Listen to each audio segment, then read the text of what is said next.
एक एक्सीडेंट हो गया, क्योंकि ये जहाज जब इस तरह के एयर शोज में स्टंट्स करते हैं, द वर्ड इज स्टंट्स, वो स्टंट्स जो होते हैं उस मशीन की काबिलियत से कुछ आगे होते हैं। हमारा नेबर कंट्री है। देखिए अगर उनके पास तेजा नहीं सही चल रहे तो हमारे पास फाइटर हैं, वो हमसे ले सकते हैं। तो उसके साथ-साथ हमारे पास जो उड़ान भरने वाले जो पायलट हैं, उनसे आप अच्छी से अच्छी ट्रेनिंग भी ले सकते हैं। ये दुबई एयर शो में जिस तरीके से आपका जो फाइटर जेट था वो जिस तरह गिरा या क्रैश हुआ, और उस फाइटर जेट से भी ज्यादा मुझे जो अफसोस है वो मुझे उस इंसान का अफसोस है जो उस फाइटर जेट को उड़ा रहा था, यानी कि जो पायलट थे वो बाहर नहीं निकल पाए और उनकी भी जान गई। दुबई एयर शो में जिस तरीके से आपका जो फाइटर जेट था वो जिस तरह गिरा या क्रैश हुआ, और उस फाइटर जेट से भी ज्यादा मुझे जो अफसोस है वो मुझे उस इंसान का अफसोस है जो उस फाइटर जेट को उड़ा रहा था, यानी कि जो पायलट थे वो बाहर नहीं निकल पाए और उनकी भी जान गई है। बाकी तो जैसा हम अक्सर बात करते हैं कि भाई अगर इतने जहाज गिर गए तो कोई फर्क नहीं पड़ता, फिर ले लेंगे। अगर पाकिस्तान के साथ कोई टेंशन बनी या जिस वक्त भी बात की जाती है तो कोई चीज भी जो है सर, जो मशीन है वो तो दोबारा आ जाती है, लेकिन इंसान नहीं आता। और जाहिर है कई साल लगे होंगे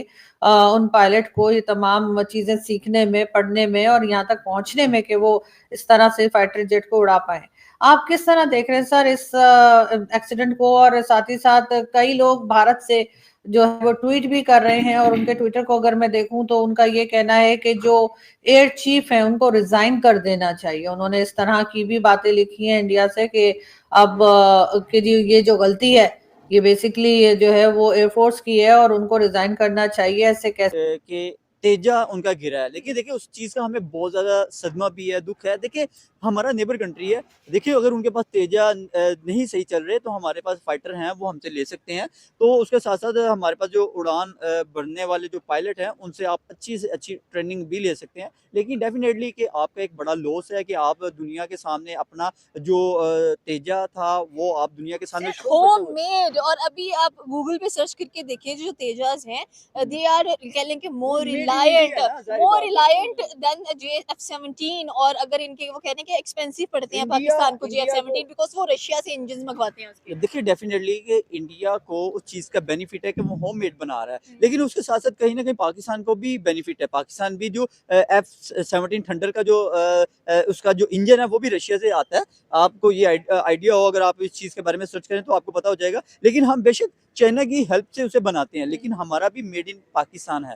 लेकिन फाइटर जेट गिरने की, जो भी कह लीजिए एक्सीडेंट होने की, तो सबसे पहले हमें ये डिफाइन करना पड़ेगा कि क्या ये जहाज गिरा या इसके साथ कोई एक्सीडेंट हुआ।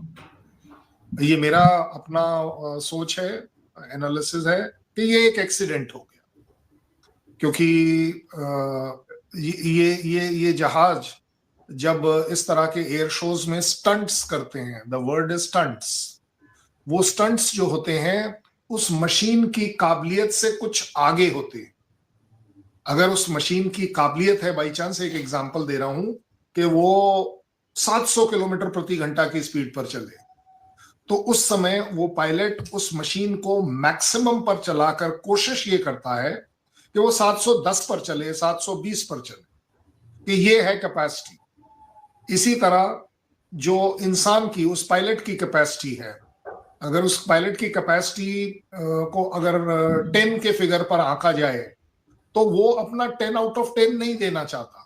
तेजा की बात करें, तेजा अब अपनी तरफ से बहुत सारी जो है वो कोशिशें तो कर रहा है ना कि वो पाकिस्तान के JF जो 17 थंडर तैयार है उसके इक्वलिटी कहीं ना कहीं लाने की कोशिश कर रहा है, लेकिन वो उस तरह का अपने आप को शो नहीं कर सकता। आप देखें कि जो अब दुबई के अंदर एक शो था, उस शो के अंदर दुनिया को क्या तासुर गया कि भाई कि तेजा की तरफ कोई ना जाए, तेजा बिल्कुल बेकार है। मतलब दुनिया को एक ये कैसे जा रहा है ना कि देखिए एक उनका जहाज तबाह हुआ है, दुनिया देख रही है, या तो उनके पायलट उनका तबाह हो गया, एक बड़ी जानी नुकसान हुआ है। देखिए एक बहुत बड़ी बात है, देखिए कि अगर हम यहाँ पे तेजा की बात करें, तेजा अब उस लेवल का थोड़ी है अगर हम यहाँ पे बात करें पाकिस्तान के लेवल का हो, ठीक है।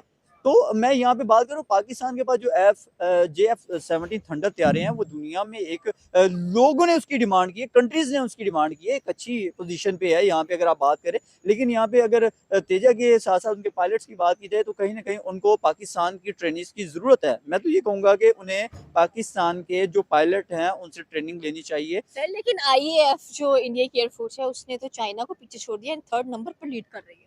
देखिए फिर क्या कौन सी ऐसी चीजें हैं जिनकी वजह से उनके आए दिन या तो तेजा गिरा होता है या तो तेजा में कोई फॉल्ट आ गया। अगर उनके पायलट अच्छे हैं तो, अगर पायलट अच्छे नहीं है तो फिर तेजा ठीक है, तो कहीं ना कहीं तो हमें फॉल्ट नजर आ रहा है। अब हम सो ये जहाज जो उड़ रहा था और जब इसने ये एक स्टंट ऑब्लिक मैनोवर किया कि वो ऊपर से नीचे की तरफ आया, I am sure about it कि वो स्टंट उसमें ये होता है कि आप इतना नीचे तक लाते हैं जमीन के नजदीक से नजदीक और फिर अपने आप को एकदम से ऊपर उठाकर ले जाते हैं। ये आपको उस जहाज की काबिलियत एक तरह से प्रूव होती है कि उसका थ्रस्ट इतना बढ़िया है कि वो अपने आप को ऊपर खींच लेता है।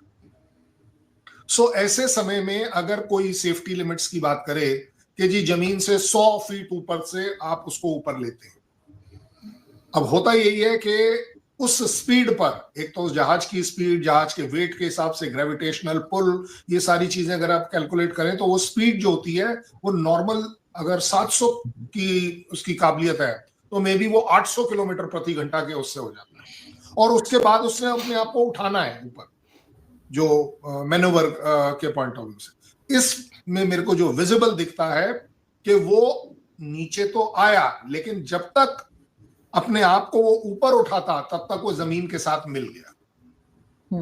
अब इसके 2-3 रीजन, क्योंकि एक्सीडेंट है तो इसके 2-3 रीजन यही हो सकते हैं, या तो कहीं ना कहीं कोई ना कोई मशीन पार्ट उसका फेल हुआ जिस वजह से वो अपने आप को मैनोवर नहीं कर पाया। दोस्तों सभी लोग को मालूम है कि कल की न्यूज है कि एक फाइटर तेजस जो कि दुबई में एयर शो हो रहा है, वहां पर किस प्रकार से बहुत सारे देश के जो फाइटर्स हैं वहां पर अपनी परफॉर्मेंस दिखाने के लिए आए हुए हैं।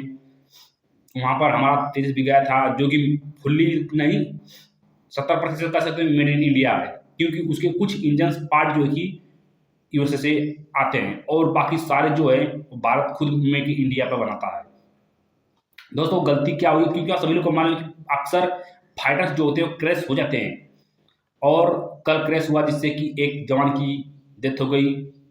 ये बहुत बुरा हुआ। फाइटर तो गया हो तो बन जाएगा, लेकिन आप सभी लोग को मालूम है कि किस प्रकार से किसी की जान जाती है, किसी के घर का कोई जाता है तो कितना बड़ा दुख होता है दोस्तों। वैसा ही कुछ कल हुआ है। और बात करें पड़ोसियों की, तो सभी लोग को मालूम है पड़ोसियों में तो एक खुशी की लहर सी आ गई है खासे पाकिस्तानी की बात करें तो, क्योंकि वो तो चाहते हैं कि ऐसा हो, अपने अंदर नहीं देखेंगे कि हम क्या बना रहे हैं। ये तो कुछ बनाते नहीं हैं, सब चाइनीज माल लेकर रखे हुए बने हैं। इनकी तो औकात है नहीं बनाने की कि हम बनाएंगे कैसे, क्योंकि जो इनके पुराने फटे ये तो हैं वो पड़े हुए हैं।